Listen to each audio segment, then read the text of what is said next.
اب آپ اس مبارک سلسلے کا تیسرا حلقہ سماعت فرمائیں۔ فوراً چونکہ حضور نے آگے کہنا تھا لا کسرا ولا کیسرا بعدہ، تو یہ سارے انتظامات جو کیے جا رہے ہیں کہ کہیں کنگرے گر رہے ہیں اور روشنی آتی ہے تو روشنی سے سیدھا قصور شام کے محل دکھائے جاتے ہیں، کیونکہ میرے مدنی کی ابتدا مکہ سے تھی، مہجر مدینہ تھا اور انتہا شام تھی، کیونکہ حضور صلی اللہ علیہ وسلم کو معراج کہاں سے ہوا، حضور صلی اللہ علیہ وسلم کا اسراء کہاں سے ہوا، مکہ سے شام بیت المقدس، اور یوم محشر کہاں قائم ہوگا، شام بیت المقدس، تو لہذا ابتدا تھی اور یہاں سے نور کے ساتھ آپ کا انتہا بھی دکھا دی گئی کہ مدنی کا مولد مکہ ہوگا اور مہجر جو ہے وہ طیبہ ہوگا اور منتہا جو ہے وہ شام ہوگا، بیت المقدس ہوگا۔ اچھا، اور خدا کی شان دیکھیں، عیسیٰ ابن مریم بھی تصدیق کے لیے کہاں اتریں گے، وہی شام۔ تو اب جناب بی بی آمنہ فرماتی ہیں کہ حضور صلی اللہ علیہ وسلم سرکار دو عالم، رحمت دو جہاں، سرکار مدینہ صلی اللہ علیہ وسلم جب پیدا ہوئے تو فرماتی ہیں یہ تمام دنیا کے بچوں سے ایک علیحدی وضع پہ پیدا ہوئے کہ باقاعدہ مورخین نے لکھا ہے کہ آپ جب پیدا ہوئے تو آپ کے دونوں ہاتھ زمین پہ تھے اور ایسے محسوس ہوتا تھا کہ سجدہ کر رہے ہیں آپ نے اللہ کو، اور اس کے بعد ایسے انگلی اٹھائی اور آسمانوں کی طرف دیکھا۔ یہ کوئی تصور بھی نہیں کر سکتا تھا کہ ایک پیدا ہونے والا بچہ یوں کرے۔ بعض علماء نے تو حضور کا کلام بھی نقل کیا ہے کہ جیسے مہد میں عیسیٰ علیہ السلام نے کلام کیا، اسی طریقے سے یعنی گود میں اس ماشتہ کے بیٹے نے کلام کیا، اصحاب اخدود کے واقعے میں باقاعدہ ایک بچے نے کلام کیا، موسیٰ علیہ السلام پہ جب تہمت لگی تو بچے نے کلام کیا، یوسف علیہ السلام پہ جب تہمت لگی تو بچے نے کلام کیا۔ تو بعض علماء نے نقل کیا ہے کہ حضور نے بھی کلام کیا، اور بعض نے اتنا لکھا ہے کہ پہلا کلام ہی یہ تھا اللہ اکبر کبیرہ والحمد للہ کثیرہ وسبحان اللہ بکرۃ واصیلا۔ اور سیرت پاک کے اس پہلو پہ دیکھیں کہ حضور صلی اللہ علیہ وسلم بھی فرماتی ہیں کہ ولد مختونا ومسرورا، کہ حضور جب پیدا ہوئے تو ختنہ ہو چکا تھا، اور حضور جب پیدا ہوئے تو چہرے پہ مسکراہٹ ہے، مسرور ہیں، خوشی ہے۔ عبد المطلب کو خبر دی گئی کیونکہ حضور کی پیدائش سے 6 مہینے پہلے ہی آپ کے والد عبداللہ تو فوت ہو گئے۔ آپ خدا کی شان دیکھیں کہ والد یوں فوت ہو گئے، پھر بعد میں والدہ فوت ہو گئی، دادا فوت ہو گئے، چاچا فوت ہو گئے، اور حضور صلی اللہ علیہ وسلم کی وہ شان یتیمی جس کو قرآن نے خود ذکر کیا کہ الم یجدک یتیما، لیکن آگے بھی کہہ دیا فآوا، کہ میرا مدنی آپ کو ہم نے یتیم نہیں پایا، پھر ہم نے آپ کو خود تربیت دی، خود حفاظت کی، کیونکہ کوئی یہ تصور نہ کرے کہ یتیم بچے تو عام طور پہ بھٹک جاتے ہیں، ان کو تو کوئی سنبھالنے والا نہیں ہوتا، نہ باپ نہ ماں۔ جن کے ماں باپ ہیں وہ تو کنٹرول کرتے ہیں نا بچے کو، کیا پڑھ رہا ہے، کہاں جاتا ہے، کہاں سوتا ہے، کون دوست ہیں، لیکن جو یتیم ہے اس کا کون فکر کرے؟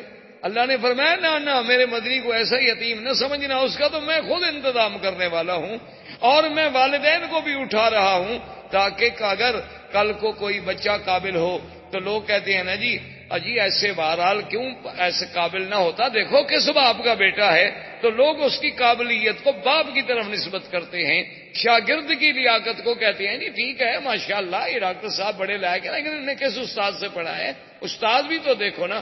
اللہ نے فرمایا میرا مدنی نہ میں آپ کا باپ رکھوں گا، نہ دادا، نہ استاد، نہ مدرسہ، تاکہ تیرے کمالات کی نسبت صرف تیرے رب کے ساتھ ہو اور کسی کے ساتھ، اور کسی سے نسبت کی ہی نہ جا سکے، کوئی یہ نہ کہے کہ جی باپ کی تربیت نے ان کو بنا دیا۔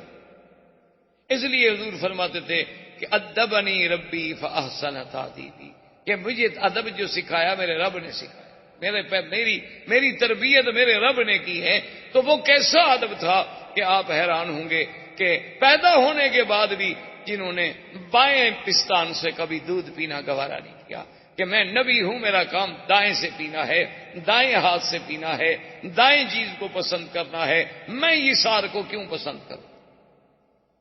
اندازہ کریں سرکار دو عالم صلی اللہ علیہ وسلم کی تربیت کا۔ اچھا، عبد المطلب کو اطلاع ملی کہ آپ کے گھر میں بیٹا ہوا۔ عبد المطلب اس وقت کعبۃ اللہ میں بیٹھے تھے. جب ان کو اطلاع ملی کہ آپ کے گھر میں عبداللہ کے گھر میں بیٹا پیدا ہوا ہے اور ولد مختونا و مسرورا، اور یہ پہلا خوش نصیب بیٹا ہے کہ جو مختون ہے، ختنہ بھی ہو چکا ہے، اور جو سرہ ہے وہ بھی خود بخود کٹی ہوئی ہے، اس کو بھی کاٹنے کی ضرورت نہیں پڑی. حیران ہو کے ان کا اچھا. تو جلدی جلدی دوڑے آئے اور اپنے بٹے کو اٹھایا. اور پتہ ہے، اور بی بی بھی کہتی ہے اللہ اکبر.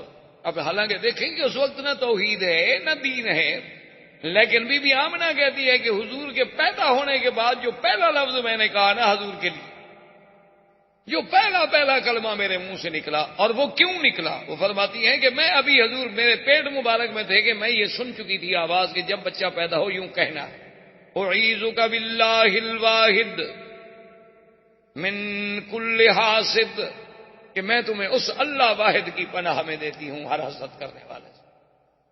یعنی پہلا کلمہ جو ہے وہ بھی اللہ سے پناہ پکڑے، اور حضور صلی اللہ علیہ وسلم کو اللہ کی حفاظت میں دے رہی. عبد المطلب نے جو اٹھایا حضور صلی اللہ علیہ وسلم کو اپنے ہاتھوں پہ، تو فوراً کعبۃ اللہ کے اندر لے گئے.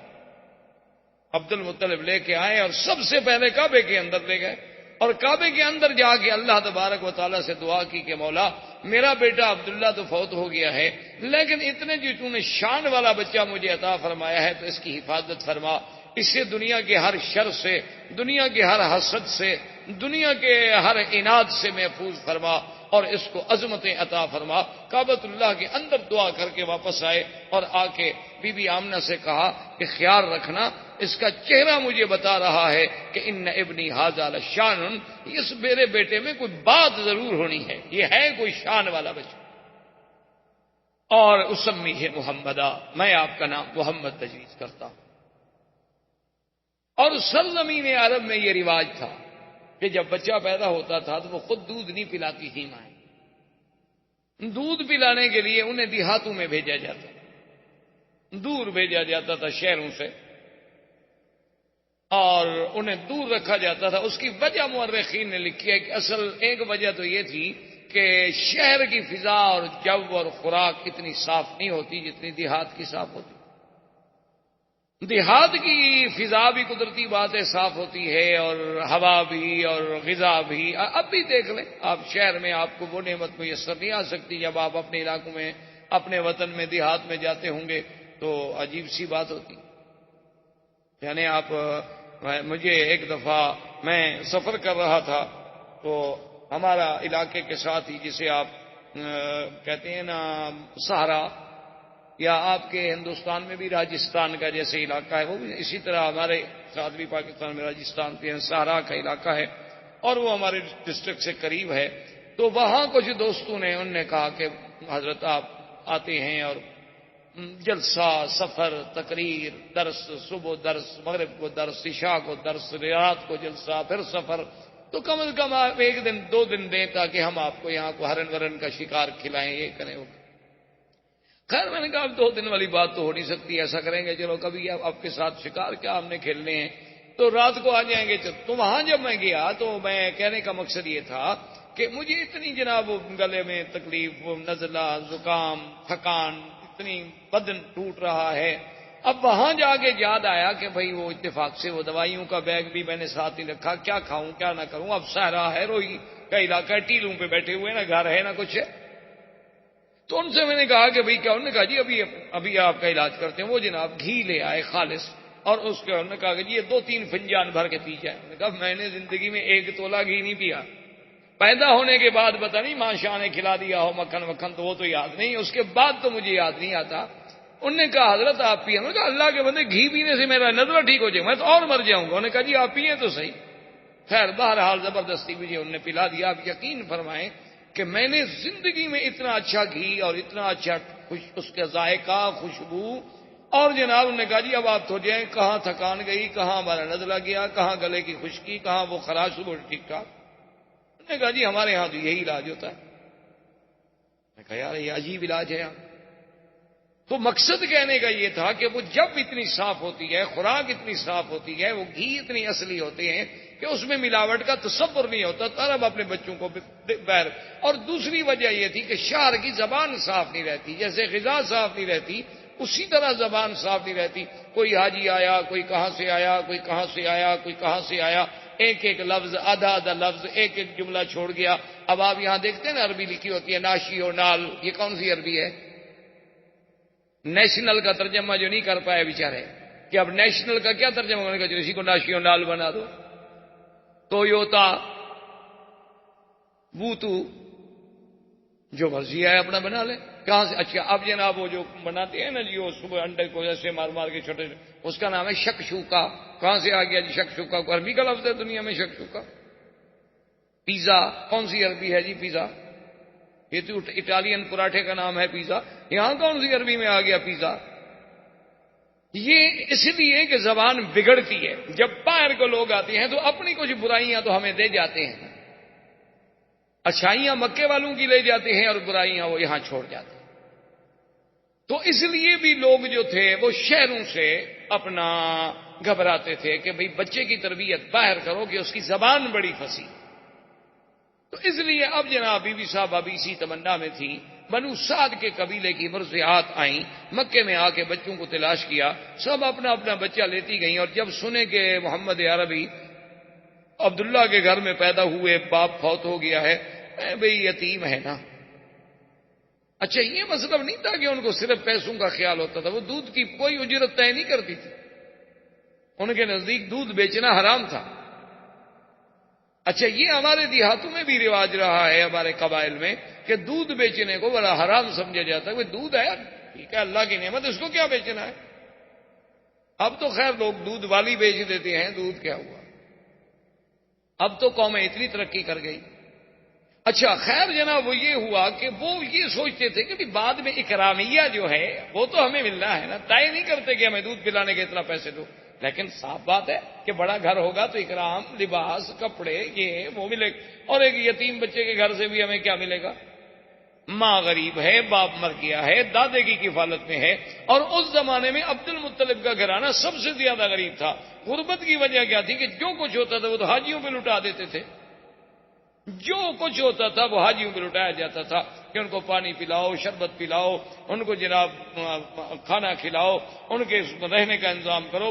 اب اتنے حاجیوں کا انتظام کرنا ہے ایک سردار کو، تو اس کے گھر میں بچ کیا جاتا ہے.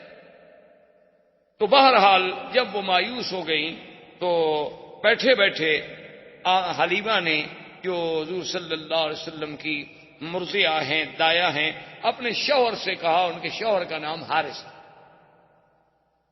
اپنے شوہر سے کہا کہ مجھے کوئی بچہ نہیں ملا، اور میں یہ بھی نہیں چاہتی کہ سب لوگ تو بچے لے جائیں اور میں بغیر بچے کے جاؤں. تو اب ایسا کیوں نہ کریں کہ ہم اس یتیم بچے کو لے لیں. اس نے کہا کہ ٹھیک اچھی بات ہے، جب اور کوئی نہیں ملا تو چلو خالی رہنے سے تو بہتر ہے کہ کوئی بچہ تو ہم لے جائیں. بی بی حلیمہ آئی، آگے دیکھا تو عبد المطلب بیٹھے ہیں. انہوں نے پوچھا کون ہو؟ انہوں نے کہا میں مرضیہ ہوں، میں سنا ہے کہ بچہ ہے، یتیم ہے اور وہ میں لینا چاہتی ہوں. انہوں نے کہا دیکھ لو کہ وہ یتیم ہے، ان کے والد فوت ہو گئے، اور تمہیں پتا ہے کہ ہم سرداری کی وجہ سے اور خدمت حجاج کی وجہ سے اتنے تنگ دست ہیں، شاید تمہاری خدمت نہ کر سکیں، لیکن ایک بات میں تمہیں بتاؤں، ایسا بچہ تمہیں کبھی نہیں ملے گا. اور اس کے بعد انہوں نے پوچھا ما اسمک، تیرا نام کیا ہے؟ تو بی بی کہتی ہے میں نے کہا حلیمہ. نے کہا قبیلتک، تمہارا قبیلہ کون سا؟ نے کہا بنو سعد. تو فرحن شدیدہ، حضرت عبد المطلب بڑے خوش ہو گئے، کہنے لگے اسمک حلیمتی حلیمہ و قبیلتک سعد و ابنی محمدہ. تمہارا نام حلیمہ حلم سے ہے اور قبیلہ سعد سعادت سے ہے، لیکن میرا بیٹا بھی تو پھر محمد ہے صلی اللہ علیہ وسلم. اور بی بی حلیمہ کہتی ہیں کہ میں اندر گئی تو حضور صلی اللہ علیہ وسلم ایک سبز ریشمی کپڑا تھا جو اماں نے نیچے بچھایا ہوا تھا، اور اس پہ حضور ایسے سیدھے لیٹے ہوئے تھے. اور فرماتی ہے کہ اتنا جمال تھا، اتنا حسن تھا، اور اتنی چہرے پہ تبسم تھا کہ میں تو ڈر گئی کہ میں ان کو اٹھا کے نیند سے بیدار کر کے ایسے اس منظر کو کہیں ضائع نہ کر بیٹھوں. میں اب ڈر کے مارے ہاتھ نہ لگاؤں کہ چلو سونے دو میرے پاک نبی صلی اللہ علیہ وسلم. کہ اتنی پیار سے لیٹے ہوئے ہیں. کہ نظریں آسماں کی طرف ہیں، چہرے پہ تبسم ہے، اور رنگ ایسا میں نے نہیں دیکھا، جمال ایسا میں نے نہیں دیکھا۔ تو میں نے بی بی آمنہ سے پوچھا کہ آپ کا یہ بیٹا، اس نے کہا تمہیں پتا ہے کہ ولد مختونن، یہ تو پیدا ہی مختون ہوا ہے، یہ تو پیدا ہی مسرور ہوا ہے۔ ان ابنی ھذا لشأن، میرے اس بیٹے کو اللہ نے کوئی مقام دینا ہے۔ حلیمہ اگر بچہ لینا ہے تو ذرا خیال سے لے جانا۔ اور حلیمہ بی بی کی سواری کیا تھی؟ یہ گدھا۔ بعض روایات میں اونٹنی کا ذکر ہے، لیکن بعض روایات میں گدھا کا ذکر۔ اچھا، اب جناب عجیب شان دیکھیں کہ جب وہ آئے، سواری چونکہ ایک تھی، آگے اس کا شوہر بیٹھا، اصولی سی بات تھی کہ خامن جو ہیں وہ آگے بیٹھتے ہیں اور عورتیں پیچھے بیٹھتی ہیں۔ آج کل تو نہیں، یعنی اس زمانے کی میں بات کر رہا ہوں، یہ حضور صلی اللہ علیہ وسلم کے اس دور ولادت کی بات ہے۔ تو بہرحال وہ حارث جو تھا وہ سواری پہ آگے بیٹھا، اور اس کے بعد ان کی بیوی پیچھے۔ اب بیوی پیچھے بیٹھے گی تو حضور کو تو آخر وہ گود میں لے گی نہیں۔ اچھا، جب گود میں لے کے بیٹھی، سواری نہیں چلتی، وہ سواری کھڑی نہ ہو۔ اب بیوی کہتی ہے میں حیران ہو گئی، پہلے ہماری سواری کمزور تھی، اب اور یہ ہو گیا کہ بھئی اتنا بچے کا بوجھ تو نہیں ہو سکتا کہ اس کی وجہ سے یہ نہ چلے۔ تو کہتی ہیں کہ میں نے کہا اپنے شوہر سے کہ ایسا کرو کہ سواری ایک تو کمزور ہے، دوسرا شہر میں آنے کے بعد بھی سواری جو ہے جانور پر اثرات ہوتے ہیں، ابھی تم اس کو آگے پکڑ کے چلاؤ، جب باہر نکل جائیں گے پھر تم بیٹھ جانا۔ تو جب میرا خاوند اترا، اس نے آگے پکڑا تو چل پڑی، اور جب ہم شہر سے نکل گئے ہم نے پھر سواری کو بٹھا دیا، پھر اسی طرح بیٹھے، پھر وہ رک گئی۔ میں نے کہا کیا بات ہے؟ تو حارث کہنے لگا کہ آمنہ معلوم ہوتا ہے کہ یہ بچہ کوئی ایسے شان والا ہے کہ اس کو اس کا مالک پیچھے نہیں بیٹھنے دیتا، اس کو آگے ہی بٹھانا ہوگا، تو لہذا اس کو میں آگے لے لیتا ہوں، تم پیچھے بیٹھی رہو۔ تو میں نے اپنی گود میں لے لیا۔ تو کہتے ہیں میری سواری جو چلی نا، تو ساری بنو سعد کی سواریاں پیچھے رہ گئیں، اور وہ ہمیں پکار رہی ہیں کہ حلیمہ تمہاری سواری کو کیا ہوا؟ میں نے کہا سواری تو وہی ہے، پر سوار بدل گیا۔ سواری تو میری وہی ہے جو آتے ہوئے چل نہیں سکتی تھی، آتے ہوئے کھڑی نہیں ہو سکتی تھی۔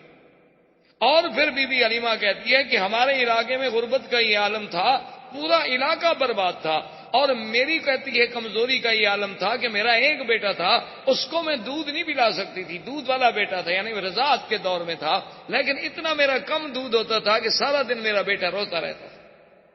بی بی حلیمہ کے بیٹے کا نام عبداللہ تھا، جو حضور کا رضائی بھائی۔ اب دیکھیں، باپ کا نام بھی عبداللہ اور رضائی بھائی کا نام بھی عبداللہ، ماں کا نام آمنہ اور مرضیہ کا نام حلیمہ، یعنی آمنہ امن سے، حلیمہ حلم سے، قبیلہ سعد سے، اور رضاعت والا بھائی بھی عبداللہ۔ یہ سارے اتفاق ہے۔ یہ تو معلوم ہوتا ہے کہ اس خالق کے کائنات نے نظام بنایا کہ جس جس چیز پہ آپ نظر ڈالیں، یعنی عجیب حیرت ہوگی۔ اچھا دیکھیں نا، اگر آپ لفظ دیکھیں اللہ، تو کس دوسرے لفظ پہ شد ہے، پہلے لفظ پہ تو شد نہیں ہے۔ اور حضور کے نام پہ بھی دیکھیں محمد، وہاں بھی شد دوسرے نام پہ آتی ہے، پہلے نام پہ نہیں آئی، آخر پہ بھی نہیں آئی۔ یعنی یہ سارے اتفاقات ہیں۔ یہ بخت و اتفاق ہے کہ ہاں جی اتفاق ہے، ایسا ہو گیا ہوگا، یہ کیا بات ہے؟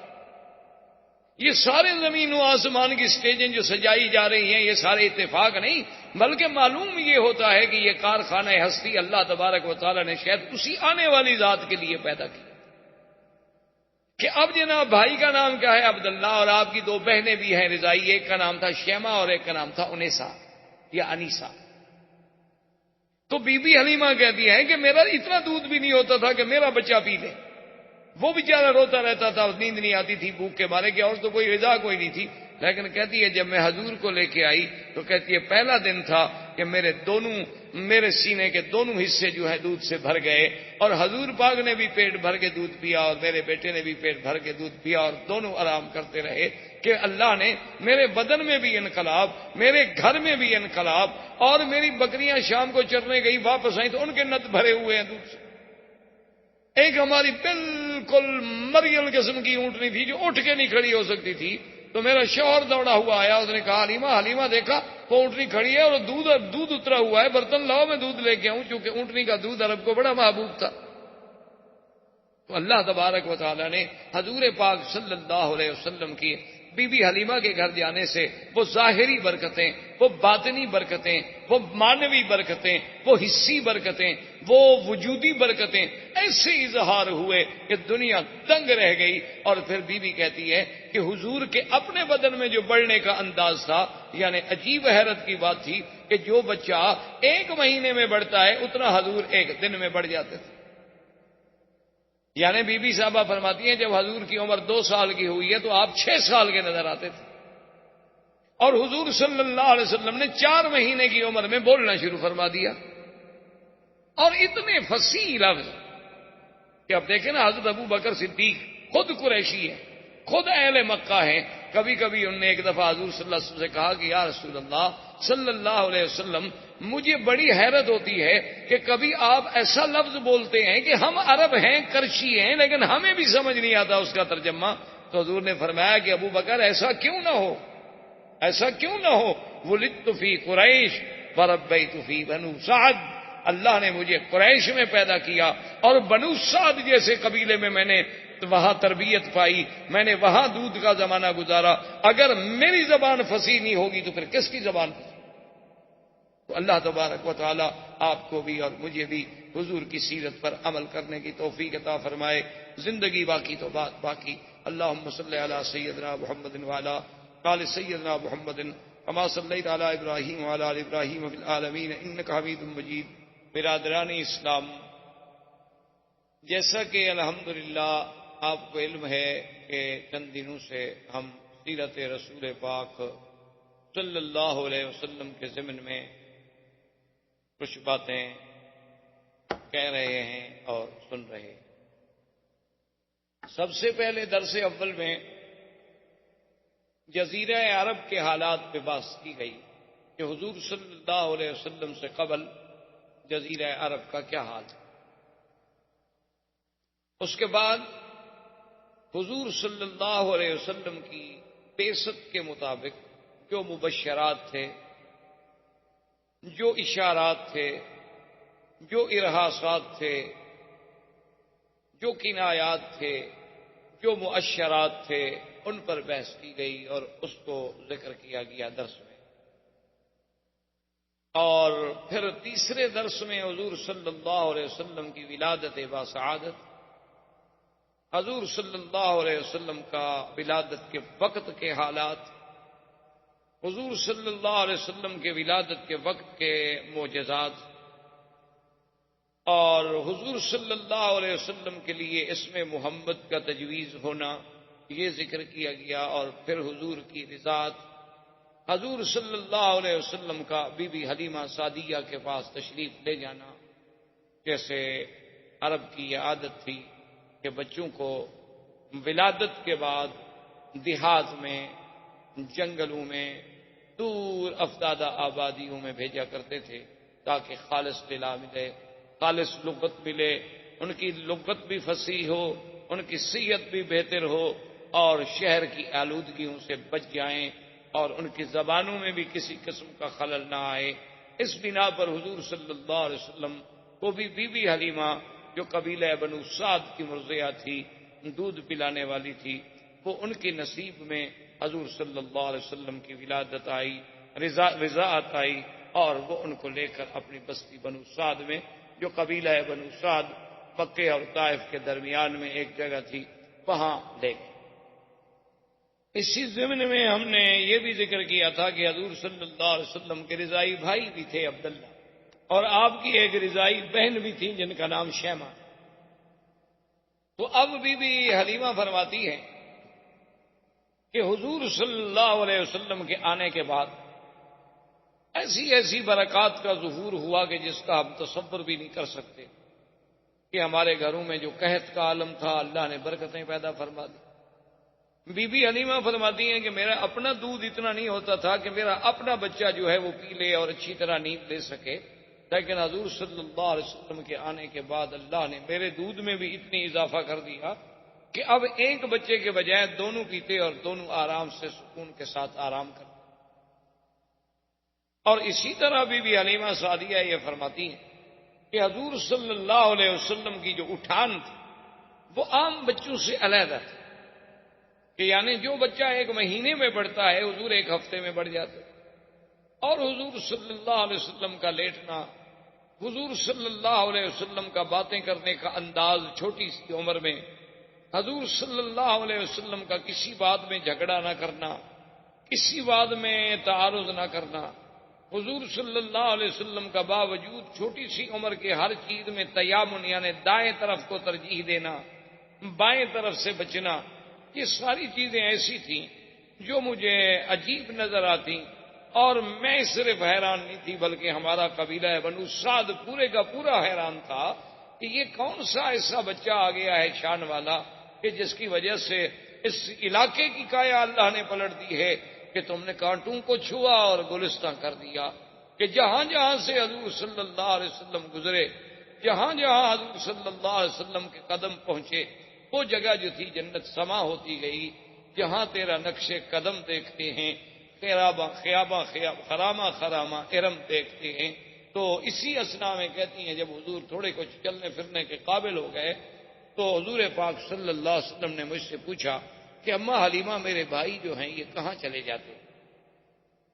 سارا دن غائب ہوتے ہیں، شام کو آتے ہیں۔ میرا بھائی بھی غائب ہو جاتا ہے، میری بہن شیمہ بھی غائب ہو جاتی ہیں، تو یہ کہاں چلی جاتی ہیں؟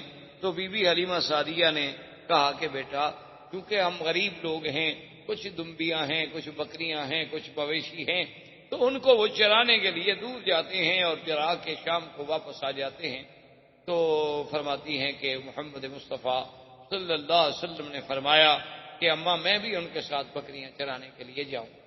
تو میں نے کہا بیٹا آپ کو تکلیف کرنے کی کیا ضرورت ہے، آپ کو تو ہم اپنے پاس لائے ہیں خدمت کے لیے۔ انہوں نے کہا نہیں، میں یہ نہیں سوچ سکتا کہ میرے بھائی اور بہن ایک عمل کریں، ایک محنت کریں اور میں اس میں شرکت نہ کروں۔ تو حضور صلی اللہ علیہ وسلم بھی تشریف لے گئے۔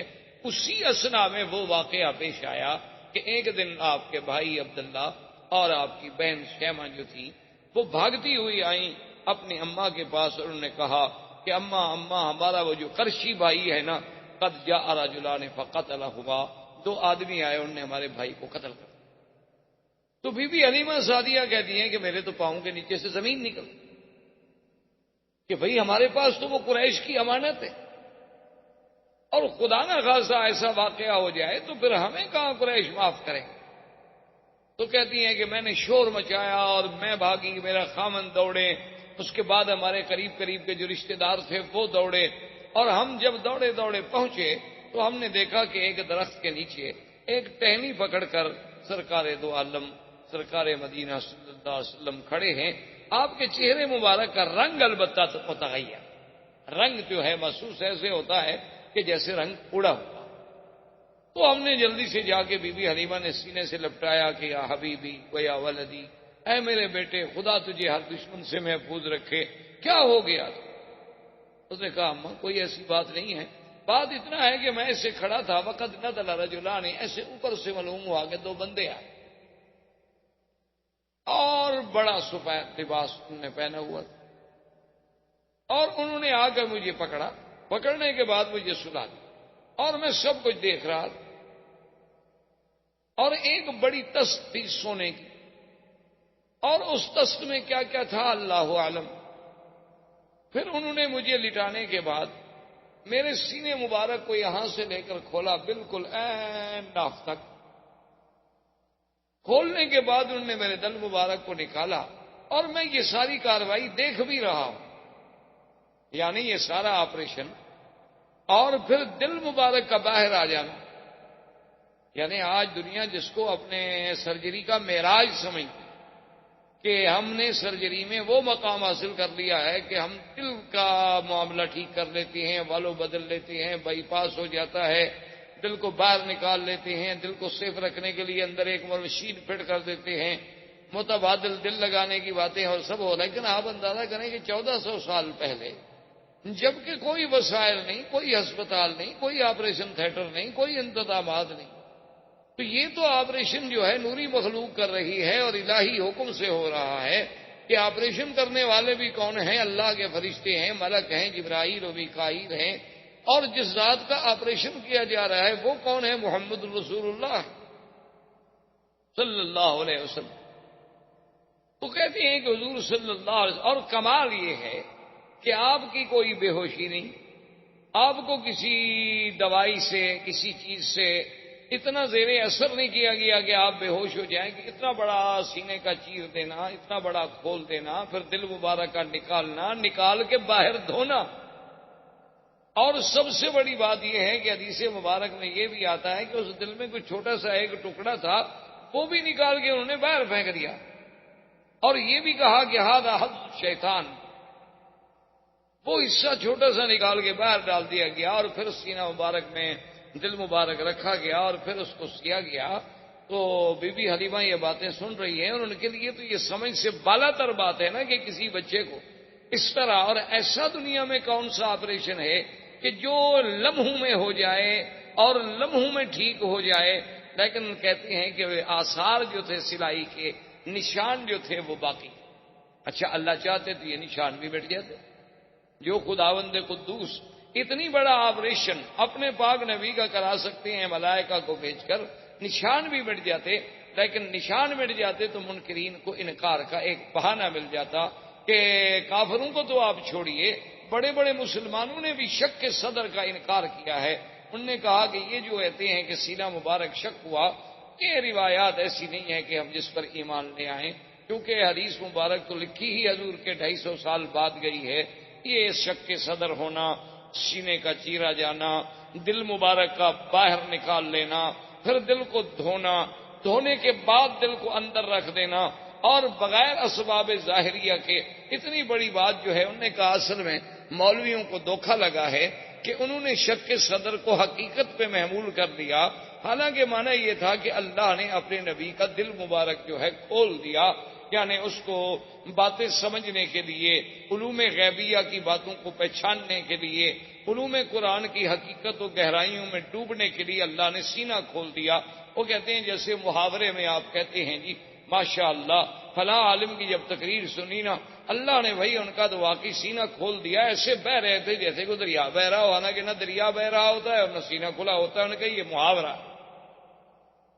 تو بعض مسلمان اپنے آپ کو مسلمان کہلانے والوں نے بھی شک کے صدر کا انکار کر دیا۔ انہوں نے کہا کوئی شک کے صدر نہیں، بلکہ یہ شرح صدر ہے، شک کے صدر نہیں۔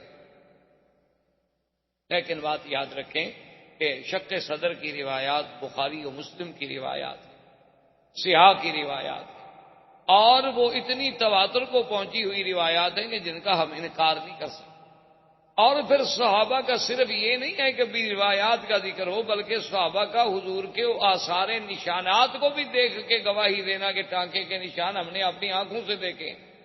حضور کے خادم جو ہیں حضرت انس بن مالک رضی اللہ تعالیٰ عنہ وہ فرماتے ہیں کہ حضور صلی اللہ علیہ وسلم کے سینے مبارک پر جو اثرات تھے اس سلائی کے، وہ میں نے دیکھے ہیں اپنی آنکھوں۔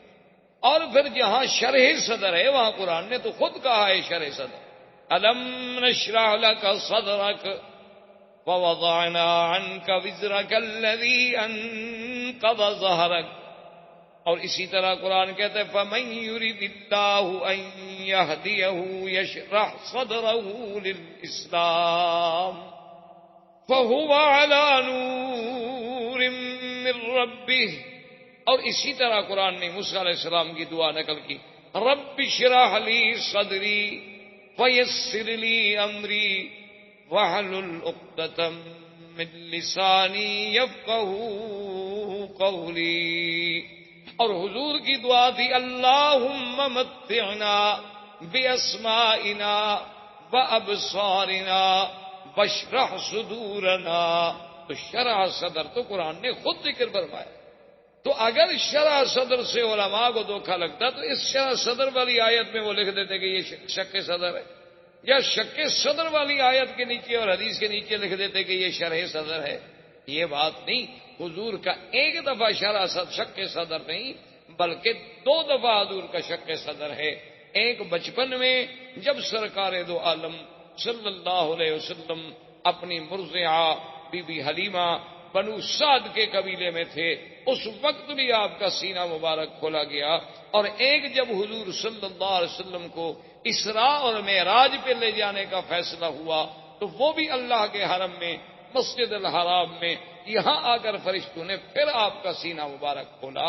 اور اصل وجہ اور حکمت اللہ کی شان یہ تھی کہ آخر حضور صلی اللہ علیہ وسلم جلالت شان کے ساتھ، اس میں تو کوئی شک نہیں کہ آپ بشر ہیں اور سید البشر ہیں، اس میں تو کوئی شک نہیں کہ آپ ابن عبداللہ ہیں، اس میں تو کوئی شک نہیں کہ آپ ابن آمنہ ہیں، اس میں تو آپ کوئی شک نہیں کہ آپ عبد المطلب کے پوتے ہیں، ابی طالب کے بھتیجے ہیں، عبداللہ کے بیٹے ہیں، آمنہ کے لال ہیں، بی بی حلیمہ سعدیہ سے دودھ پینے والے ہیں۔ تو علماء نے لکھا ہے کہ وہ تقاضائے بشریت کا جو حصہ تھا، اللہ کو یہ بھی گوارا نہیں تھا کہ اس بشریت کی چیز پر کبھی کسی شیطان کے وساوس کا اثر ہو جائے۔ اللہ نے اس حصے کو ہی نکال دیا کہ وہ چیز ہی باقی نہ رہے، اب باقی ہی وہ رہے گا جس کا تعلق صرف اللہ سے ہو سکتا ہے، غیر اللہ کا کوئی تاثر وہاں دخل ہی نہیں دے سکتا، اس لیے کہ اللہ کے بندوں پر جب شیطان کا اثر نہیں ہو سکتا تو اللہ کے نبی تو پاک ہوتے۔ تو اللہ تبارک و تعالی نے ان کا ایک حقیقتاً ہی انتظام فرما دیا کہ اس حصے کو ہی نکال دو، اس جگہ کو ہی نکال دو جہاں شیطان کے وساوس کا حملہ ہو سکتا تھا باعتبار بشریت کے، ورنہ اللہ کے رسول صلی اللہ علیہ وسلم تو اتنے معصوم ہیں کہ انسان تو انسان، جن تو جن، بلکہ شیطان۔ ایک صحابی نے پوچھا کہ حضور قرآن پاک میں موجود ہے کہ ہر بندے کے ساتھ ایک ملک ہوتا ہے، ایک فرشتہ ہوتا ہے اور ایک شیطان ہوتا ہے، ایک قرین ہوتا ہے شیطان اور ایک ملک ہوتا ہے ہر بندے کے ساتھ، تو کیا یا رسول اللہ صلی اللہ علیہ وسلم آپ کے ساتھ بھی وہ قرین ہے، وہ شیطان ہے؟ آپ نے فرمایا کہ ہے ولکنہ اسلم، ہے تو صحیح لیکن وہ بھی مسلمان ہو گیا، تو لہذا اب وہ بھی میرے خلاف تو کوئی غلط بات تو مجھے نہیں بتا سکتا۔ یعنی حضور صلی اللہ علیہ وسلم کی صحبت کا یہ عالم تھا۔ تو ایک دفعہ تو آپ کو بچپن میں تیار کیا گیا کہ وہ حصہ جو ہے اس کو نکال دیا جائے اور آپ کے دل کو ایمان و حکمت سے بھر دیا جائے کہ انا سنلقی علیک قولا ثقیلا، پھر ہم نے آپ پر ایک بہت بڑا بھاری قول اتارنا ہے، اللہ نے قرآن اتارنا ہے، اللہ نے قرآن کے اعلان کے لیے اپنے پاک پیغمبر کو تیار کرنا ہے۔ تو یہ باطنی تیاری بھی ہو رہی تھی، ظاہری تیاری بھی ہو رہی تھی۔ تو اب بی بی حلیمہ کہتی ہیں کہ میں حیران ہو گئی، میں نے کہا اب اس کا حل کیا ہے، کیا ہو سکتا ہے؟ تو میں نے بڑی سوچ و بچار کے بعد، ایک ہمارے علاقے میں بہت بڑا کاہن تھا، بہت بڑا ماہر تھا، راہب تھا ان باتوں کا، تو میں اس کے پاس ان کو لے گئی اور میں اپنے خاوند کو بھی لے گئی۔ تو اس نے جب دیکھا تو اس نے کہا کہ نام کیا ہے؟ میں نے بتلایا کہ نام یہ ہے محمد صلی اللہ علیہ وسلم۔ کب پیدا ہوئے؟ 12 ربیع الاول کی رات میں۔ کہاں پیدا ہوئے؟ مکہ میں۔ کیا دیکھا؟ یہ دیکھا۔ کیا کیا آثار نظر؟ اس کے بعد اس نے کہا کہ حلیمہ بات یہ ہے کہ اس بچہ جو ہے یہ کوئی شان والا بچہ ہے، معلوم ہوتا ہے کہ شاید یہ سنت کا نبی ہو، لہذا اس کو تم بڑی حفاظت سے رکھو، اس کے تو بڑے دشمن ہو۔ تو اب بھی حلیمہ کہتی ہیں کہ میں گھبرا گئی، حالانکہ میں 2 سال کی عمر میں ایک دفعہ والدہ کے پاس لے گئی تو پھر منتیں کر کے میں لے آئی تھی حضرت کو، کیونکہ والدہ کہتی تھی کہ اب 2 سال کی عمر ہوگی تو آپ چھوڑ دیں۔ میں نے کہا کہ نہیں، مکے میں بیماری پھیلی ہوئی ہے، کہیں حضور کو تکلیف نہ ہو جائے، کیونکہ میں چاہتی تھی کہ یہ برکت میرے گھر سے کہیں دور نہ ہو جائے، یہ رحمت میرے گھر سے کہیں نہ چلی جائے۔ تو اب میں اتنی گھبرا گئی کہ میں حضور صلی اللہ علیہ وسلم کو لے کے سیدھی بی بی آمنہ کے پاس آئی اور میں نے کہا بی بی اب آپ اپنے بچے کو سنبھالیں، میں اب بچے کی حفاظت نہیں کر سکتا۔ تو بی بی آمنہ نے فرمایا کہ حلیمہ کیا بات ہے، تم تو منتیں کر کے لے گئی، تو ابھی تو چند ماہ بھی نہیں گزرے تم پھر خود آ گئی ہو دینے کے لیے، کیا تمہیں خطرہ ہے؟ اس نے کہا کہ اب بی بی میں آپ کو کیا بتاؤں، کچھ حالات ایسے دیکھے گئے ہیں، کچھ باتیں ایسی حضور کے ساتھ ہوئی ہیں، اور آپ کا سونا اٹھنا بیٹھنا، پھر کہنا کہ 2 آدمیوں نے میرا سینہ مبارک کھولا ہے، یہ ایسی باتیں ہیں کہ میں ڈر گئی ہوں کہ کہیں میں اس امانت کو سنبھال نہ سکوں۔ تو بی بی آمنہ نے کہا اچھا تم کہیں اس طرح اس لیے تو نہیں ڈر رہی ہو کہ آپ پر کوئی جن کا اثر ہو گیا؟ تو انہوں نے کہا پتہ نہیں، ہو سکتا ہے کہ جن کا بھی اثر ہو۔ تو انہوں نے کہا کہ نہیں، میرے بچے پہ کبھی جن کا اثر نہیں ہو سکتا، کیونکہ جب یہ پیدا ہوئے تھے تو میں نے اسی وقت کہا تھا کہ انی اعیذک باللہ الواحد الاحد من شر حاسد اذا حسد۔